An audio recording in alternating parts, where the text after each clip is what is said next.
Welcome back to our channel. That penny in your pocket could be a $1.7 million jackpot.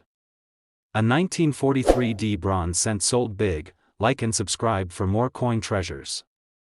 In 1982, the United States Mint made a quiet yet monumental decision that would ripple through numismatic history in unforeseen ways.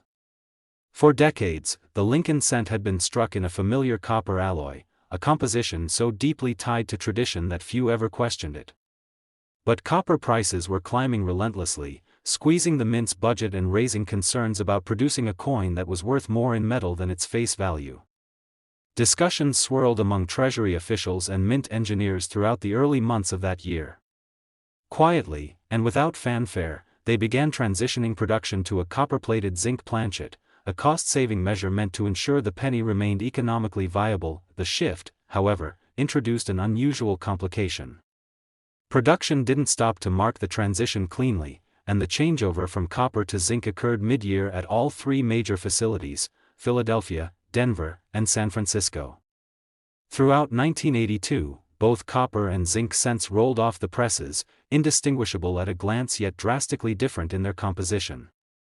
At the time, few outside the mint even noticed, and fewer still suspected that such a subtle shift could lead to one of the most intriguing modern varieties in American coinage. But behind the scenes, mechanical hiccups, worn dies, and human oversight left their mark on the coins produced during that tumultuous year, embedding in circulation a handful of peculiar errors that no one yet understood. Years later, a mild-mannered collector named Daniel Harmon found himself hunched over his desk on a rainy evening, sorting through a small hoard of Lincoln cents he'd accumulated from bank rolls. He had taken up the habit during his retirement, a quiet, meditative way to connect with the past.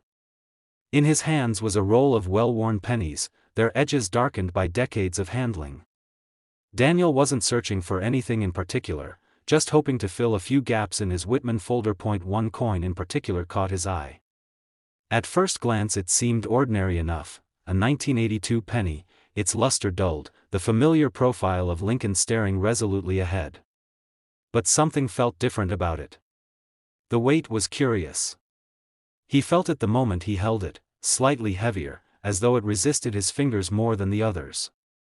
Frowning, he fetched his small scale and placed the coin carefully on its tray. The number that appeared startled him, 3.11 grams. That couldn't be right. By 1982, he knew, the mint had switched to lighter zinc planchets that weighed about 2.5 grams. Copper cents, struck before the switch, were heavier, but 1982 was supposed to be the year of transition. The fact that this one bore the small date style but weighed like a copper planchet was puzzling. Intrigued, Daniel examined it more closely, rotating it under the light. The date was crisp, and he could see faint doubling on the last two digits, not dramatic, but unmistakable under magnification. Curiosity now fully awakened, he posted photographs and measurements on a collector's forum the next morning, describing his find in careful detail. Responses came slowly at first. Some doubted his scale, others asked if he was sure about the date style. But one veteran collector chimed in late that night, his tone electrified with restrained excitement. Daniel's find, he explained, was no ordinary coin. It appeared to be one of the rare transitional errors of 1982, a small date copper cent, struck on a planchet that was supposed to have been retired by then. Over the coming weeks, Daniel learned just how rare his discovery might be. Reports from grading services and auction records suggested that only a small handful of verified examples had ever surfaced. His coin's doubling added yet another layer of intrigue, hinting at a die that had seen its share of issues during the chaotic transition. More experienced collectors reached out to him privately, offering to buy it outright, but he declined, determined to understand its full story before parting with it. The market for 1982 transitional cents began modestly. Early sales of verified examples fetched a few $1,000s, their significance just starting to take hold among casual hobbyists. But as word spread, the error's reputation grew. Auction catalogs began to feature the variety prominently, often accompanied by lengthy write-ups explaining the historical context of the mint's rushed transition. By the mid-2000s, prices had doubled, with pristine examples commanding five figures. Collectors and investors alike became eager to add one to their collections, driving demand beyond what anyone had anticipated. Daniel watched this evolution unfold with fascination. Each year seemed to bring another jump in value, another record broken. By 2010, he realized his quiet find had transformed into a true rarity, the kind of piece that could anchor a serious collection or headline a major auction. Yet he held on to it, captivated not just by its monetary worth but by its story, a silent witness to a moment of change at the mint, a sliver of history hiding in plain sight. It wasn't until a chance encounter at a coin show years later that he uncovered the most unexpected twist. A numismatist at a grading booth took the coin from him, adjusted his loupe, and examined it in silence for several long minutes. Then he looked up, eyes wide with disbelief. "This," he said slowly, "is more than just a transitional small-date copper. Take a look here." He pointed to a faint but clear anomaly above the word Liberty, a subtle die clash that no other example on record had documented. The obverse bore a faint ghost of the reverse design, a telltale sign of a die misalignment that hadn't yet been fully catalogued. It was not only a transitional error and a double die, it was also a unique clash die variety, potentially one of a kind. Daniel stood there stunned as the grader explained what that meant. His coin's uniqueness elevated it beyond even the few known examples of 1982 transitional errors. It was no longer just a rarity. It was singular. In the years that followed, Daniel finally decided to consign the penny to a major auction. The buzz around it was palpable in the weeks leading up to the sale, with collectors and dealers speculating on how high the bidding might climb. As the auctioneer introduced the lot, Daniel sat quietly in the back of the room, watching as hands shot up and numbers escalated. The crowd seemed almost spellbound, the energy in the room thick with anticipation. The final hammer price stunned even the most seasoned observers. A coin that had once lain forgotten in a roll of pocket change sold that night for more than anyone could have guessed, cementing its place in numismatic lore, somewhere between $42,000 and over $100,000. The figure reflected not just its metal or its grade, but the incredible journey of a small copper disc that had defied the odds, transcended its mundane origins, and written itself into history through a perfect storm of timing, error, and discovery. The late 1990s were an unremarkable era for the humble Lincoln cent, or so most believed. The familiar copper-plated zinc penny had been rolling off the presses for over a decade by then, its design unchanged since the Memorial Reverse debuted in 1959. Minting had become highly automated and precise, and errors, once fairly common in earlier decades, had become increasingly rare. The Philadelphia and Denver mints churned out billions of pennies each year, the process so routine it barely drew public attention anymore. Yet hidden within that staggering output of coins in 1998, an unexpected imperfection slipped through unnoticed, creating one of the more intriguing mysteries to emerge from the Lincoln cent series in modern times. At the time, the mint's focus was elsewhere. Preparations were already underway for the monumental redesign of circulating quarters for the upcoming statehood series. Attention was shifting toward innovation, public outreach, and special commemorative issues. Meanwhile, the 1-cent coin continued quietly on its course, fulfilling its role as the workhorse of commerce. What no one foresaw was that a slight mechanical lapse, somewhere along the production line in Philadelphia, would create a variety of penny so subtle it eluded even experienced eyes. At first it was on an ordinary autumn evening that a collector named Grace Ellison sat at her kitchen table, sorting through loose change she'd brought home from her job at a bookstore. Grace was meticulous but patient, and her love of coins wasn't about money so much as the thrill of discovery. That night, she focused on pennies, scanning each date and mint mark, checking for clean strikes, doubling, or anything unusual. When she plucked a 1998 penny from the pile, she almost passed it over. Its surface was worn, its edges dulled. But as she tilted it under the warm kitchen light, something about the obverse caught her attention. Lincoln's profile seemed off. His features were doubled slightly, not dramatically, but enough that his nose and lips appeared shadowed. The letters in Liberty also betrayed faint yet undeniable doubling. Her heart began to beat faster as she pulled out her loupe and leaned closer. She had read about doubled dies before, but this was her first time seeing one that seemed genuine. In disbelief, she waited to rule out damage or strike doubling. The weight was correct. The luster seemed original. Could it be? Grace spent the next several days researching, consulting price guides and online forums, comparing her find with known double die varieties. The 1995 double die obverse was well documented and popular among collectors, but the 1998, there was no widespread acknowledgement of such an error. And yet, here it was in her hand, a double die obverse from 1998, crisp enough to reveal its flaw yet subtle enough to have slipped through countless other hands before hers. News of her discovery spread cautiously through collector circles. At first, many were skeptical, dismissing it as a minor strike anomaly or machine doubling. But as more examples surfaced in subsequent years, each with the same doubled features on Lincoln and the word Liberty, validation grew. Grading services began to recognize and certify the variety, giving it a formal place in Lincoln cent lore. Its value at first was modest, a curiosity worth a few $100s among die-hard collectors of varieties. But as its reputation grew, so too did its desirability. Grace watched as early auction results began to climb into the low thousands for well-preserved examples. By the late 2000s, the 1998 double die obverse penny was appearing in major auctions, often paired with the 1995 and 1999 varieties to form a trio of modern double dies. Each sale seemed to edge the price higher. Dealers began highlighting it at coin shows, drawing intrigued crowds who marveled at how such a subtle error could generate so much attention. What made the 1998 particularly fascinating was the lack of clarity around its origin.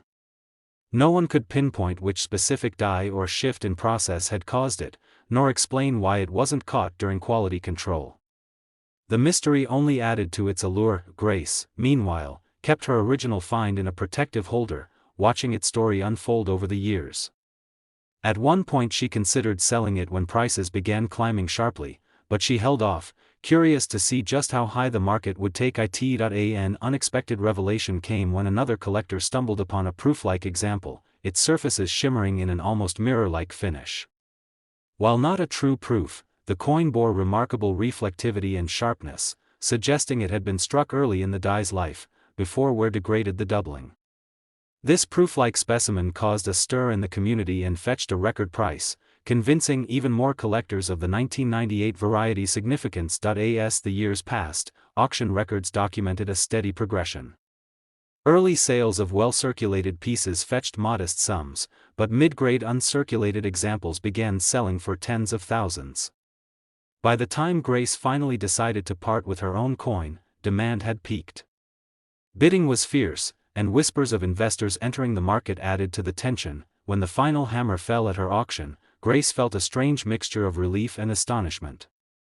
The coin she had pulled from a handful of change that rainy autumn evening sold for a staggering sum, falling somewhere in the range of $35,000 to over $100,000, depending on grade. And I appealed. In the end, the 1998 double die obverse penny cemented its place as one of the most captivating modern errors in U.S. coinage, a testament to how even in an age of precision and automation, human oversight and mechanical quirks can still leave behind a rare and valuable legacy hiding in plain sight. By 2015, the Lincoln cent had already surpassed a century of uninterrupted production. It had survived wars, recessions, inflation, redesigns, and shifting metal compositions. The copper-plated zinc version introduced in 1982 had long become the standard, and billions of these coins were struck each year with such consistency that the idea of an error coin slipping through seemed almost obsolete.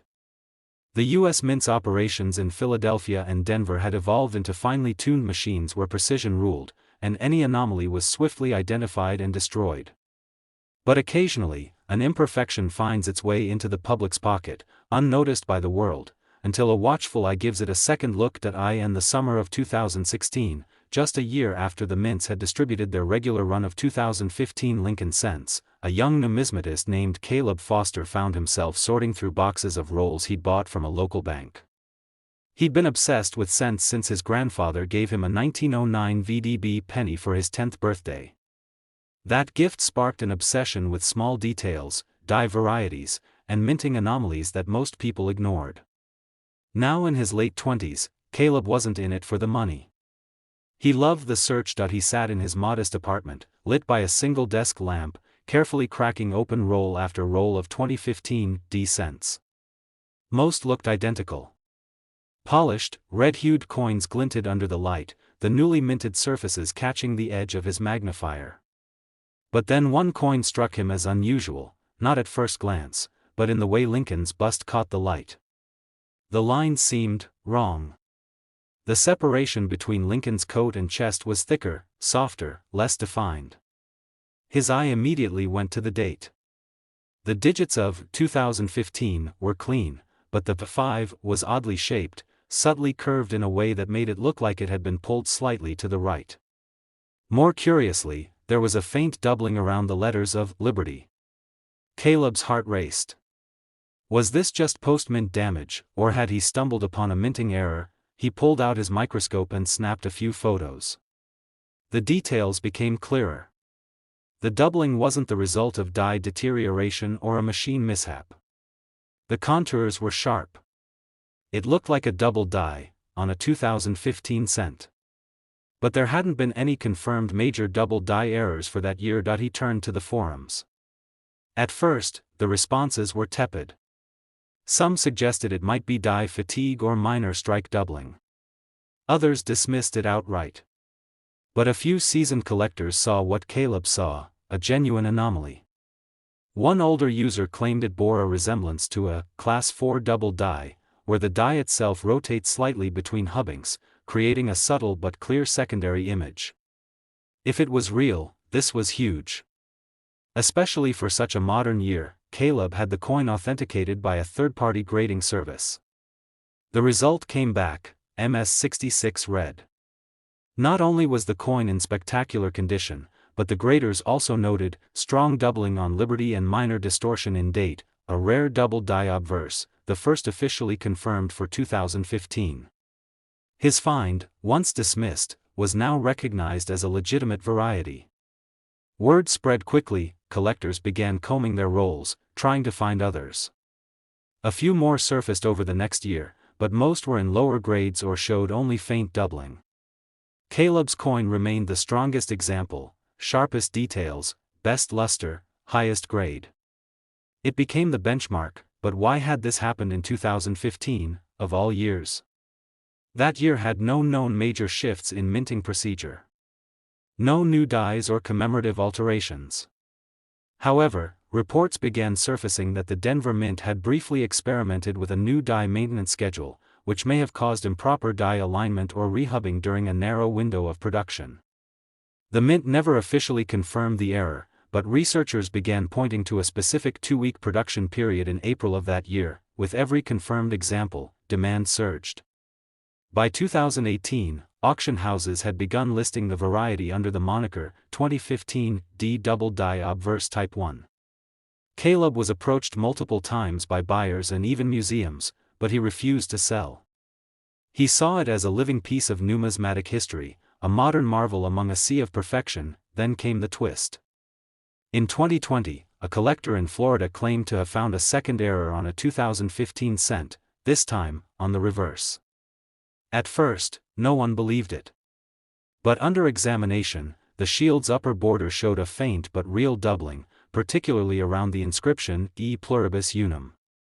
It was subtle, so subtle that without high magnification, it was nearly imperceptible.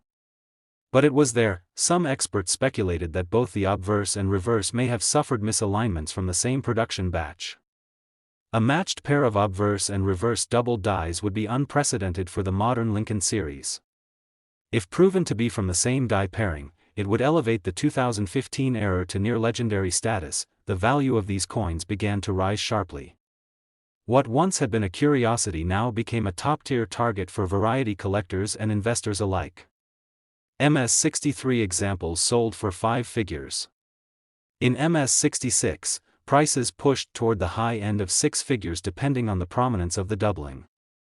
Demand outpaced supply by a huge margin. Caleb eventually agreed to loan his coin to a numismatic exhibition in Washington, D.C. for the 115th anniversary of the Lincoln cent design.